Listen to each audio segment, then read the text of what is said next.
Hey everybody, thanks for being here. This week we're fishing the Columbia River near the mouth at Astoria for Fall King Salmon. Brought to you by Corning Ford, Procure, Clackercraft, Yakima Bait, P-Line, Max Lure, Fishfield, Brad's Fishing, Valley Marine, Ole's Fishing Charters, and Fishing Products. Now, if you want to learn how to catch more fish, stay tuned. I'm Justin Wolf, and this is Angler West Television.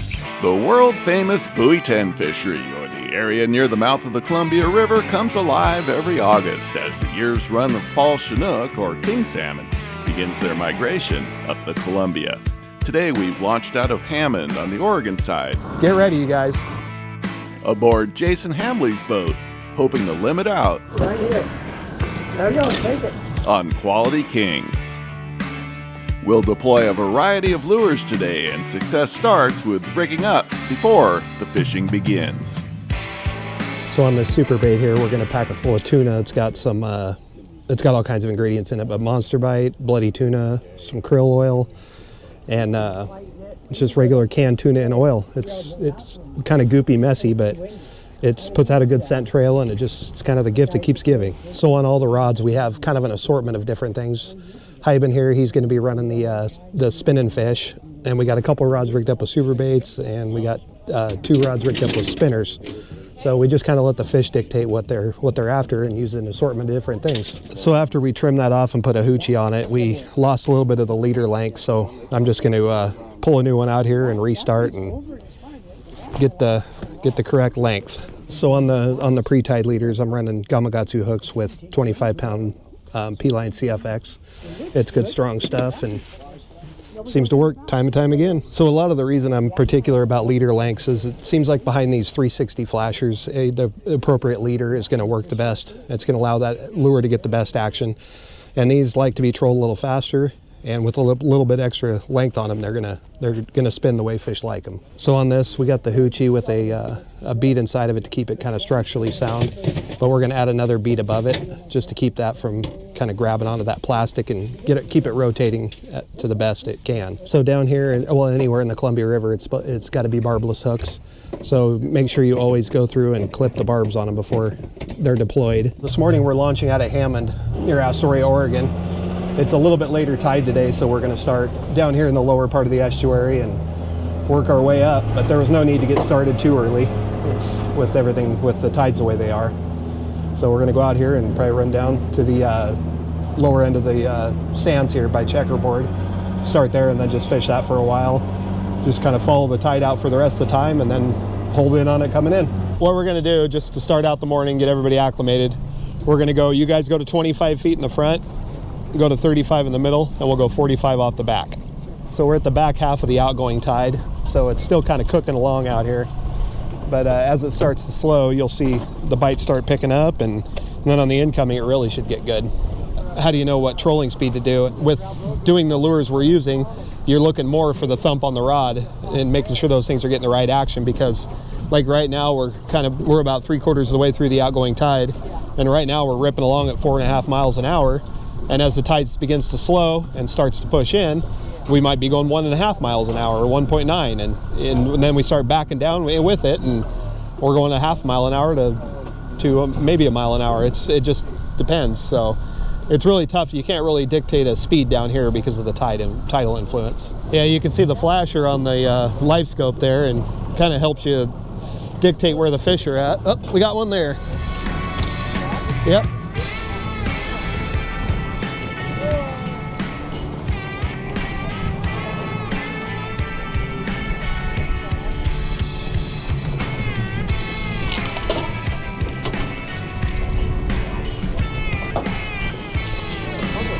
Steve, this rod's got to come out right there. This fish is right coming up here.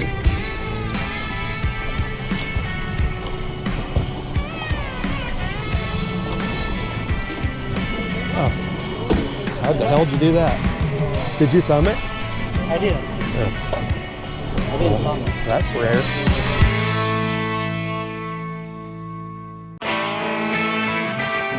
Welcome back to the Columbia River. I'm Justin Wolf. We've purposely made a late start this morning as Jason Hambly knows that the late morning tide change will turn the bite on. There's no shortage of fish. Should turn on. So I've been down here about a week, and it seems like every day is getting a little better. I went home for a couple-day break, and I just got back, and I can tell by looking at the fish finder that it's a lot more alive. There's a lot more fish marking, so I think it only should get better. That's a salmon. Let's see if he's following us. Yep, he is. He'll probably reappear here in a sec. Yep, he's still there.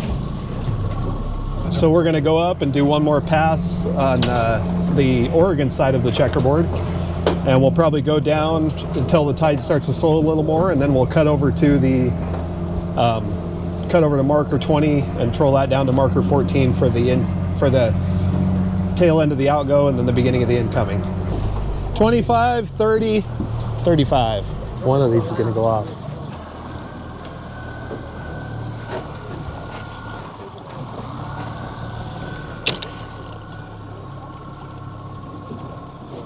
That's a fish. It's not a very big one. Go ahead and reel it in. You think you gotta tell me something? Don't thumb it. It's not a real big one, but might as well have some fun with it. Alright, mine's coming in. Oh, it's bigger than I thought. Yeah, it's bigger.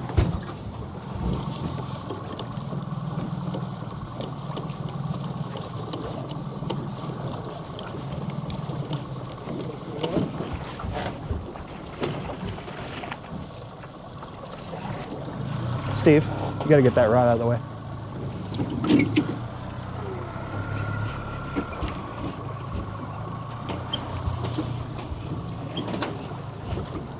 Ready when you are. It ain't ready.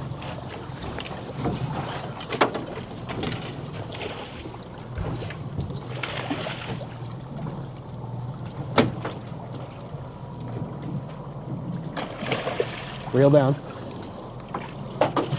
Okay, now lift. Lift over towards me. You want this other rod out? It's good. Thank you. That's a keeper. Keeper. I like those. Wow. So we got an assortment of stuff out from the spinning fish to the super baits, everything, and the one that happened to get bit was that Mulkey flash blade, and that's the copper Mexican hat. That's a good color. Yakima Bait offers a wide variety of different blades, from Hildebrands to the Mulkey blades.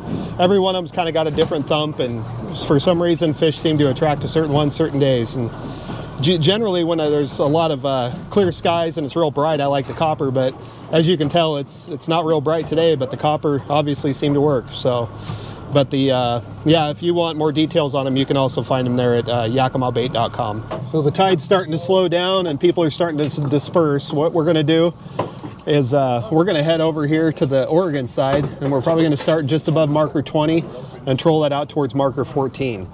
Probably a majority of the guys you're going to see out here are probably going to go over towards the mouth of Baker Bay there and fish. They'll kind of clump up there and fish that, but we're going to be on the opposite side. In these bigger tides, both sides are good, but we're going to stick on the Oregon side.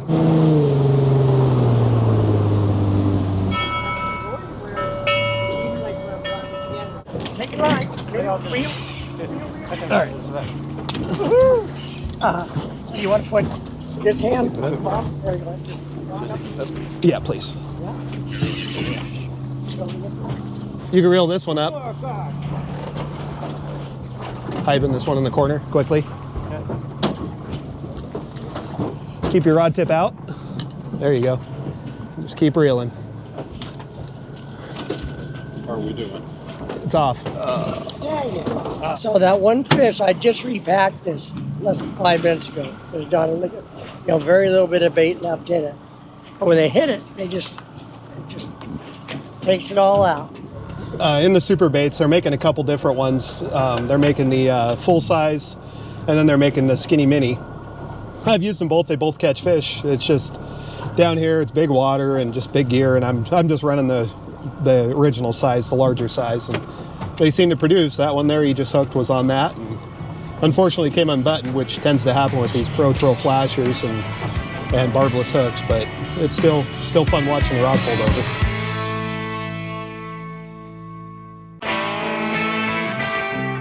It's the middle of August, and after a somewhat slow but typical start to the fall season, the Columbia River is beginning to come alive with bait fish and big numbers of king salmon. Holy cow. Fish. Yep.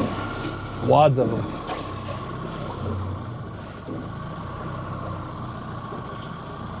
Before, when we first got out here, we were going, gosh, 4.5 to 5 miles an hour trolling downhill. Tide was still running pretty good, and now we're kind of at the tail end of the outgo, and it's starting to slow up. We're trolling about 2.5 miles now, and it'll start pushing in, and right now the bite's just starting to pick up, so get ready. Grab the net, Steve.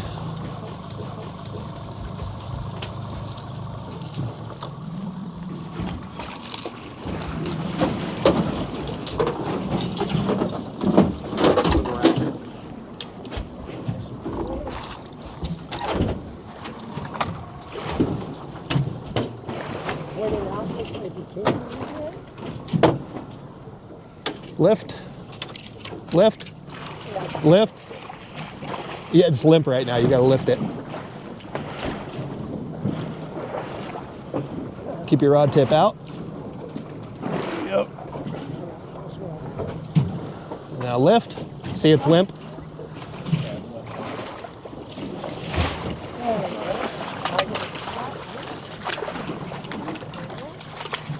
The keeper. Nice job. Way to go. Good fish. This is number 2 fish on the Seahawk. And you can see I just rebaited, it's already empty. So I'm gonna go ahead and charge it up again.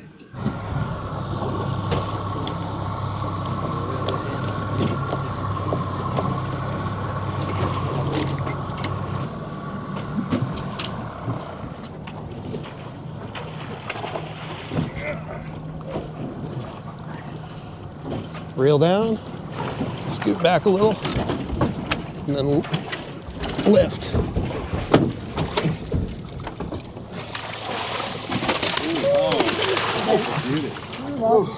That's a keeper. Oh, nice. What's this? Is it tangled or is it? It's a fish off. All right. It's a fish. Okay. That's a good old. Reel in, Hyben.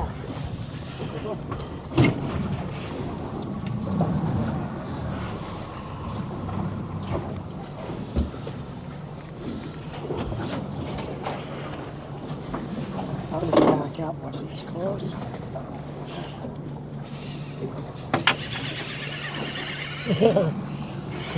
He's not ready yet.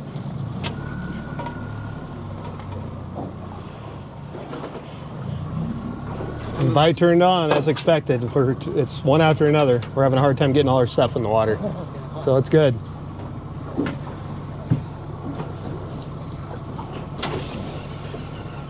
Dang. I'm afraid the seal's going to get it if it stays much longer. I'll back into it a little here. Just keep reeling. There you are. His runs are getting shorter and shorter.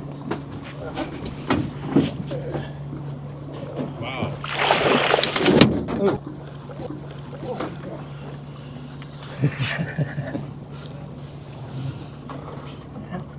He wasn't ready yet. To the side. It works.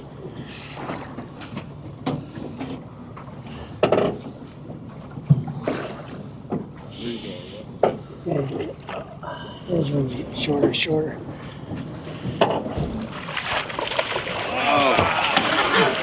Too late anyway. Oh, They're never going back. The Thule. Thule, they're slimy on the outside, but the meat is white and mushy. So it's not good table fare.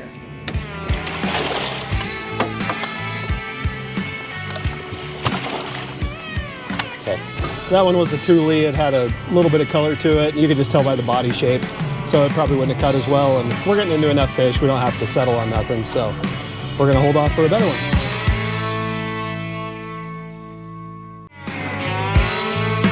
We're going back to the Columbia River, but first, here's your fish field tackle connection. Now, a good pair of pliers is probably the most important tool of all, and the new and affordable Fish Field Guide Series pliers are just what you need. With their replaceable tungsten steel cutters, perfect for braid, crimp leads for crimping that terminal tackle, as well as a hook remover and split ring remover, all built within a corrosion-resistant aluminum body. These pliers are the epitome of functionality and durability. Now, while you're at fishfield.com, also take a look at their selection of braid cutting scissors. Now, let's go back to the Columbia River and see if we can't hook up a few more fall run king salmon. As the tide dictates, we've made a move into an area where the bite is likely to really turn on. You'd think with the amount of bait that's on the fish finder, it'd be a little harder to catch them, but they still seem to find your stuff. But holy cow, there's a pile of it this year. It's probably anchovy and maybe some needlefish or something like that. I don't know. It's probably anchovy though. We're in a whole pot of them. So years ago, when I first started fishing down here, all we generally used to run is herring and anchovies and just using stuff like that. And then a lot of times you'd get bit, you'd lose your bait, or it'd flare out, or a million things happen. You had to deal with it all the time. And since then, we've kind of transitioned to a lot of spinners and super baits and things like that. And all it does is give you more time in the water. And if a fish does take, you can continue to fish rather than having to reel in and rebait. And it's just kind of made everything a lot easier, and they're very effective still. And the only downfall is sometimes using these 360 type flashers is you tend to lose a few more fish, but it's worth the effort. It's made things a lot easier. Yeah. Yeah. There's something. I've seen them on the graph. They're following it, but they ain't biting. So I'm gonna throw something else at them here.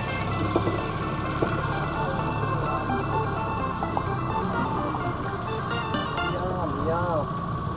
Hello. Get it?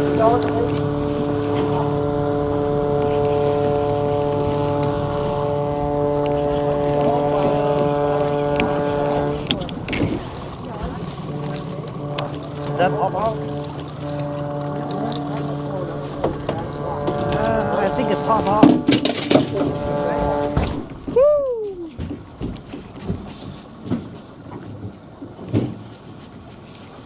Wish I were a fisherman. Woo! This is a steelhead. Can you reel that other bow rod up so I can get a chance? Man, this is a good bite.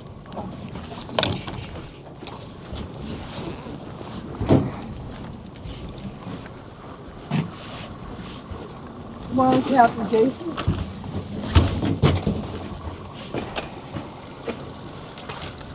Please, Lord, let us land this hatchery fish.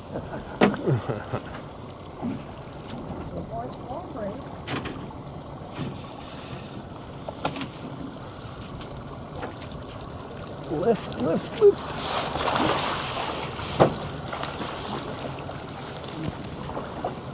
Ready? Well, He's not. He's getting there now. Just time to seal to the ground. Jeez.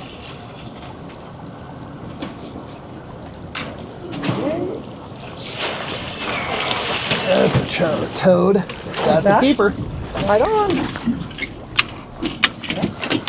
Woohoo! We've been getting most of our fish on the Seahawks, but this is a good color. And it's still got bait in it, so I'm just recharging it. Putting gel into the holes. What scent are you charging with, Steve? Well, this afternoon we're using salmon slammer. Oh, salmon. It's got a garlic base to it. And with the water being the temperature it is, it's a great thing. When I start this around 11 o'clock or so, I switch from the regular tuna to the garlic. Here. There you go, take it.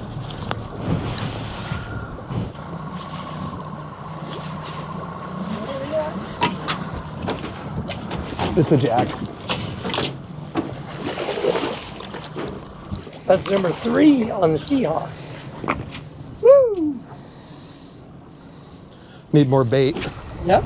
So the bite, so far since the incoming tides started, hot and heavy, we're getting bit very regularly, and it's been about half on spinners and half on the super baits. So on the spinners, I do a thin bead on the outside. I put a little bit on the beads, the shaft, and then I put it on the hooks as well. So as you can see, there's a lot of boats out here, and a lot of them are over there. I don't know what the draw is there, but they seem to be funneling that direction. But we're out here, and the side of them we're in like 57 feet of water, and they seem to be here too. So I think I'll just stay over here where I'm not in the mess. Neutral.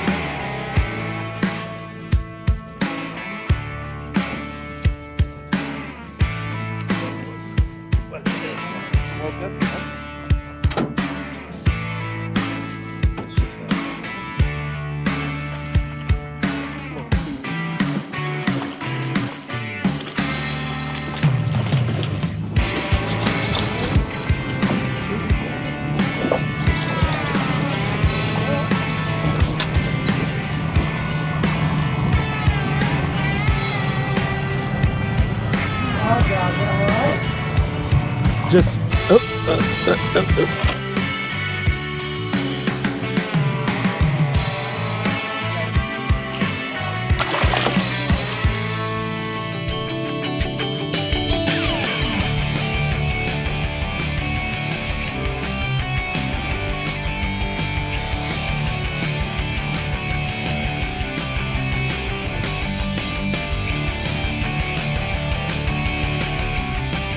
Hey, I hope you found today's episode valuable and it helps you catch more fish. And be sure to watch this episode again, plus hundreds of other episodes on the Angler West TV YouTube channel.